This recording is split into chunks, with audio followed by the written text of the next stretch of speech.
Challenge. Améliorer mon jeu Godot en une semaine. Très dur. Il y aura du sang, il y aura des larmes. Mais ça va le faire. Dans cette vidéo, je vous montre les améliorations du jeu et les outils Godot que j'ai utilisés pour faire les améliorations. Sans tarder, passons à la vidéo.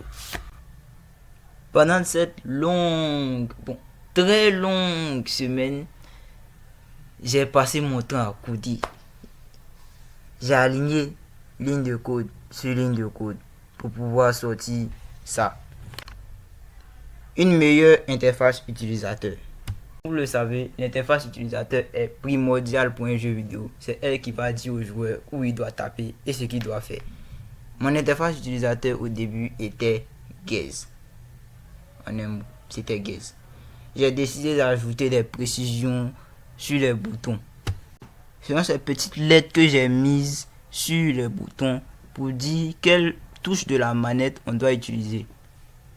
Pour les joueurs PC et clavier, n'ayez pas peur, n'ayez pas peur. Je vais mettre un menu de pause dans lequel vous pourrez voir les touches du clavier à utiliser. Merci.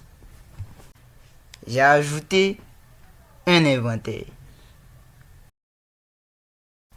avec sa petite animation d'apparition sur le côté. Vous me direz si vous aimez ou si vous n'aimez pas. Cet inventaire vous permettra notamment de stocker les objets que vous avez ramassés durant la partie. Il y a des objets qui ne pourront pas rester dans votre inventaire tout simplement parce que c'est un roguelike, il faut que ce soit un minimum punitif, sinon c'est trop facile. Et puis, nouvelle fonctionnalité des armes. Les armes que je vous ai montrées dans la vidéo précédente avaient des attaques, chacune 2 attaques. Et chaque arme avait des attaques différentes des autres en fonction de quelle arme c'était. Il y avait un arc pour la capuche, il y avait une épée utilisée par l'autre personnage. Je vous le présenterai dans une autre vidéo. Maintenant, ces armes disposent d'effets. Ce sont des buffs qui vous donnent des effets sur les ennemis à chaque fois que vous les touchez avec les M1. Attends, il a dit M1. J'ai oublié que c'est pas sur plus screen. Pardonnez-moi. Bon, à chaque fois que vous touchez l'adversaire avec l'arme, même si vous n'utilisez pas d'attaque. Ceux qui ont regardé ma première vidéo, j'en avais parlé. Il y avait l'effet de brûlure, l'effet de gel, l'effet de poison, le vampirisme et le tranchant. Vous verrez les effets de ces effets dans le jeu. J'ai aussi fait une amélioration visuelle du jeu. Vous voyez cette eau, c'est un shader. C'est un shader qui anime l'eau sur les surfaces. Il me permet de créer de l'eau là où je veux. N'importe quel sol. Juste avec ce shader seulement. Je vais vous expliquer plus tard c'est quoi un shader. Bon, maintenant je rentre dans une partie plus technique du jeu. Je vais expliquer qu'est-ce que j'ai utilisé, quel nœud, quel outil Godot j'ai utilisé pour fabriquer mes nouvelles améliorations.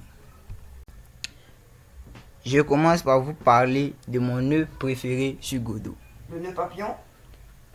L'Animation Player. Je m'adresse à tous les développeurs indépendants. Créer les spreadsheets, c'est chiant. Ça demande trop de temps.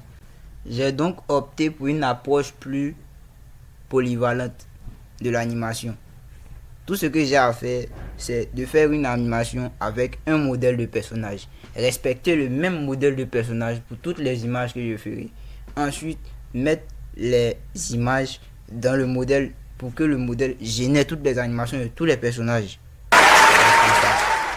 C'est pas magnifique ça? Nice. Les effets des armes sont des bonus qu'on ajoute sur l'arme pour la rendre plus puissante. J'ai donc créé des scènes spécifiques pour chaque effet pour les ajouter à l'arme à chaque fois dont on aura besoin de l'effet. Une cutscene, c'est un peu comme un moule. Elle garde la scène et tu peux la dupliquer plusieurs fois pour l'ajouter sur un nœud.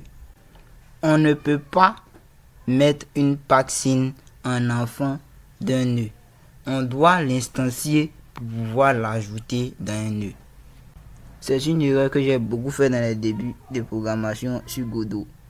Vous vous rappelez des shaders? Ce sont des scripts qui tournent sur la carte graphique. Contrairement au CPU, le GPU peut faire tourner le même script sur plusieurs objets à la fois. Une multitude, un grand nombre. Il peut faire tourner ce même script sur tous les pixels de ton écran. Eux tous, il les anime tous avec le même script. Donc, ça permet de fabriquer des trucs plutôt magnifiques, quoi. Regardez surtout. J'aime mon nom. En Godot, le langage utilisé pour écrire les shaders s'appelle le GLSL. Bien entendu, c'est un langage propre à Godot que vous pouvez apprendre. Pour ceux qui tolèrent l'utilisation de l'IA, vous pouvez utiliser l'IA pour générer des codes en GLSL pour votre jeu. Dans l'apprentissage du GLSL, j'ai utilisé DeepSeek et Claude pour m'aider à faire mes premiers shaders. Quand j'ai commencé à comprendre comment ça fonctionne, paf, j'ai commencé à faire mes propres shaders. Je vous invite à faire comme moi. Mais c'est un peu difficile parce que souvent tu as envie de créer des effets, combiner avec d'autres effets, combiner encore avec d'autres effets. Donc ce que moi je vous suggère, c'est d'utiliser l'IA. Oui, c'est mieux. Parce que tu dois passer le plus clair de ton temps en train de taper du code dans tes scripts pour tes nœuds objets du jeu. Bon, je trouve pas d'intérêt à taper plus de 3 heures à animer des pixels sur un écran. Fastidieux, quoi. Donc, bon, à chacun sa manière de voir les choses. Merci d'avoir regardé ma vidéo. J'espère qu'elle vous aura apporté quelque chose et j'espère que vous aimerez cette vidéo. Mais attendez, si vous êtes arrivé jusqu'à ici, c'est parce que vous aimez la vidéo, non? Donc, likez et abonnez-vous. Oui, c'est pour vous. Vous en avez besoin. Là, je vous recommande de liker cette vidéo pour m'aider dans ce que je fais. Abonnez-vous et merci.